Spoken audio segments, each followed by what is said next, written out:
ये मेरे चैनल का फर्स्ट वीडियो ही स्टोरी टाइम है। चलिए बिना किसी देरी के करते वीडियो का स्टार्ट। तो गाइस ये उन दिनों की बात है जब मैं स्कूल में पढ़ता था। वैसे तो स्कूल में मैं आज भी पढ़ता हूँ, लेकिन उस समय मैं 7th क्लास में पढ़ता था। तो मैं और मेरी बहन बस से उतर के घर पे पहुँचे। जैसे घर पे हम लोग पहुँचे, हमने देखा कि बड़ा सा ताला घर के आगे टंगा हुआ है। तो मुझे पता था कि मम्मी अपनी दोस्त से बात करने गई है, क्योंकि वो जब भी बात करती है बहुत लेट से आती है। तो हमने छत पे चले गए मम्मी का वेट करने के लिए। कुछ घंटों बाद मेरी दीदी ने बोला कि शायद मम्मी लैंड ओनर को घर का चाबी दे के गई है। तो उन्होंने बोला कि जाके लैंड ओनर से घर का चाबी लेके आ। तो मैं बोला कि मैं क्यों जाऊँ, तुम जाओ, तुम्हारे पास ये आइडिया आया है। तो वो बोला कि मैं क्यों जाऊँ, तुम तो वहीं शर्मीले, सबसे शर्माते रहते हो दिन भर, घर में के शेर और बाहर के ढेर हो।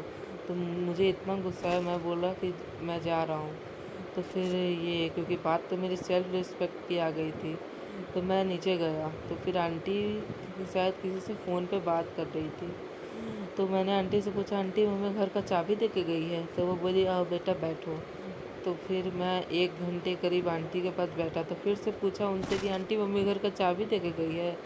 तो फिर उन्होंने बोला बैठो बैठो बैठो। तो फिर मैं आधा घंटा और बैठा। फिर मैंने ज़ोर से कहा आंटी मम्मी घर का चाबी दे के गई है? तो फिर वो बोली नहीं नहीं दे के गई है। तो मुझे इतना गुस्सा आया, जब उनके पास घर का चाबी ही नहीं था तो मुझे 1.5 घंटा उन्हें बैठाने का क्या मतलब बना था। खैर वो हमको पता था, वो मुझे ऐसे ही बैठा रही थी। तो फिर ये मैं ऊपर गया तो मेरी दीदी बोली कि घर का चाबी मिला?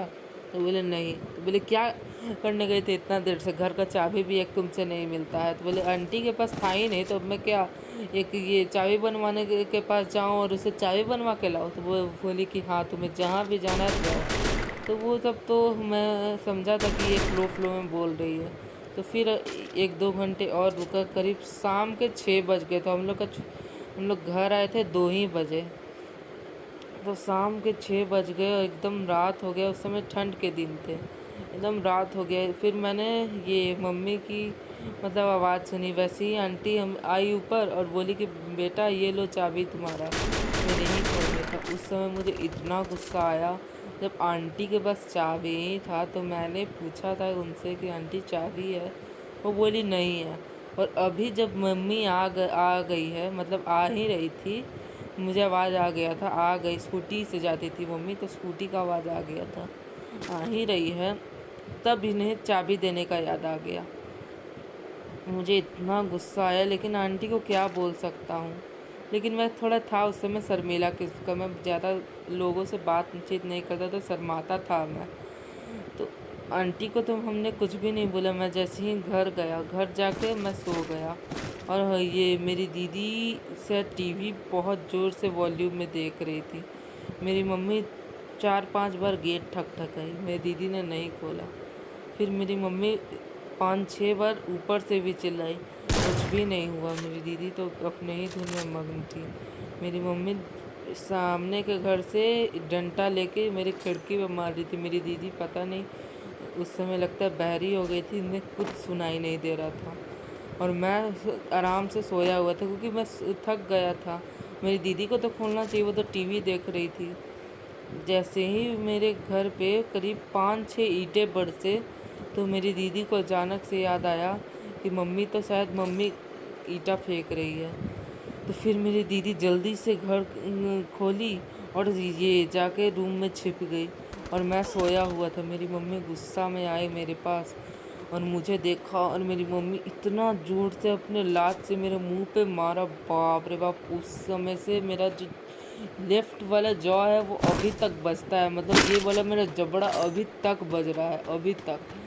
मेरी मम्मी ने इतना ज़ोर से मुझे मारा और मुझे कुछ पता नहीं कि क्या हुआ है, घर में क्या नहीं हुआ है। उस समय मैं एकदम सोया हुआ था। मेरी दीदी की जय में गलती थी, लेकिन क्या करे, वो छिप गई थी। मेरी मम्मी उसे पुकार भी रही थी, तब भी वो कहीं नहीं।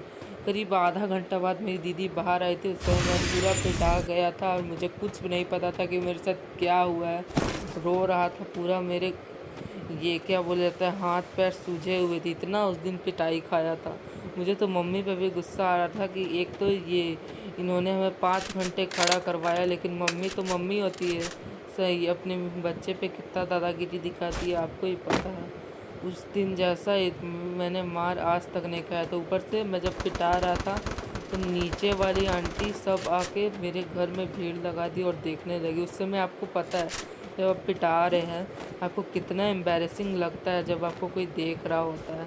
तो मुझे इतना एम्बैरेसिंग लगा और वो बोली कि हाँ ये तो है ही कुंभकर्ण, ये कभी उठता भी नहीं है, सोता है तो एकदम सोया ही हो रहता है। तो मुझे इतना गुस्सा सब आपके वजह से। अगर उन्होंने मुझे पहले चाबी दे दिया होता मैं सो भी गया होगा था, उठ भी गया होता उस।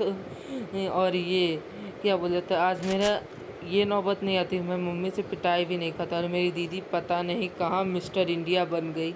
वो करीब 2 घंटे बाद घर से बाहर निकली जब पूरा माहौल शांत हो गया, और बोलती कि मम्मी यही उठा हुआ था, यही बोला कि मम्मी को परेशान करते हैं। और वो तो झूठ बोल दिया, मैं हमेशा बदमाशी करता था तो मम्मी तो मुझ पर विश्वास करती नहीं थी। तो गैस यही इंसिडेंट मेरा आज तक का इतना घटिया इंसिडेंट था। उस दिन मैंने कुछ भी नहीं, लिटरली कुछ भी नहीं किया था। एक तो स्कूल से 5 घंटे खड़ा रहा, ऊपर से आंटी का गॉसिप सुना, इधर उधर की बातें, ऊपर से मम्मी से तो बाप रे बाप इतना भयंकर उस दिन पिटाया कि क्या बताऊँ। और मेरी दीदी तो बच गई। तो गैस अगर आपके घर में भी ये सब हुआ है तो प्लीज़ मुझे कमेंट में बताइए, और मैं ऐसी ऐसी स्टोरी टाइम और डालते रहूँगा। तो इसके लिए आप मेरे चैनल को सब्सक्राइब कर दीजिए और वीडियो को लाइक कर दीजिए। तो मिलते हैं जल्दी ही नेक्स्ट स्टोरी टाइम वीडियो पे। बाय।